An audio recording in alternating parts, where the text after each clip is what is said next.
अरे ओए, जी मैम साहब। तुम्हारी हिम्मत कैसे हुई मेरे घर के आगे और हमारी बाइक पे बैठने की?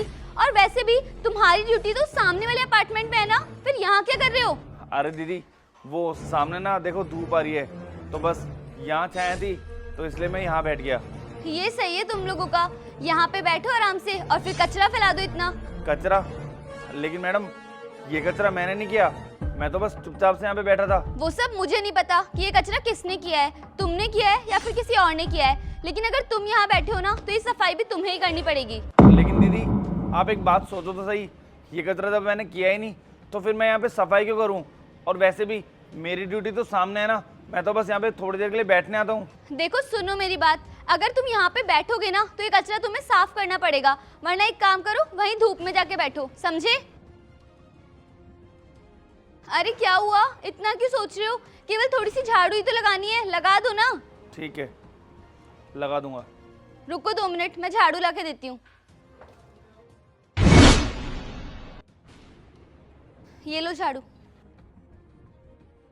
ठीक है। और हाँ, ये लो पानी की बोतल, पानी पी लेना। धन्यवाद।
दीदी जो आपने ये बोतल दी है ना, ये लीक है, आप दूसरी दे दो मुझे।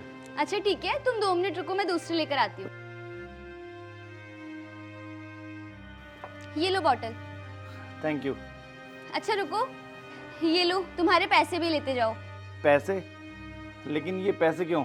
अरे तुम कितने टाइम से यहाँ पे बाहर झाड़ू का काम कर रहे हो, तो वो भी तो एक मेहनत का ही काम है ना, तो उसके पैसे तो लोगे ही तुम। लेकिन दीदी बस झाड़ू ही तो लगा तो मैं यहाँ पे, तो उसके किस चीज़ के पैसे? आप रहने दो। अरे आपको तो पता ही है, पूरे दिन हवा चलती है और कितना ज़्यादा कूड़ा कचरा हो जाता है बाहर। मैं तो ना पूरे दिन इरिटेट हो जाती थी, लेकिन आपके आने के बाद ना मेरा बहुत ज़्यादा काम हल्का हो गया, इसलिए एक काम करो, तुम ही रख लो। लेकिन दीदी ये ना बहुत ज़्यादा पैसे हैं, आप एक काम करो, आप ना मुझे 6,000 रुपये दे दो बस। अरे भैया आप इतना क्यों सोच रहे हो, ये ना आपकी मेहनत की कमाई है, तो आप रखो इन्हें, ये लो। ठीक है दीदी, धन्यवाद।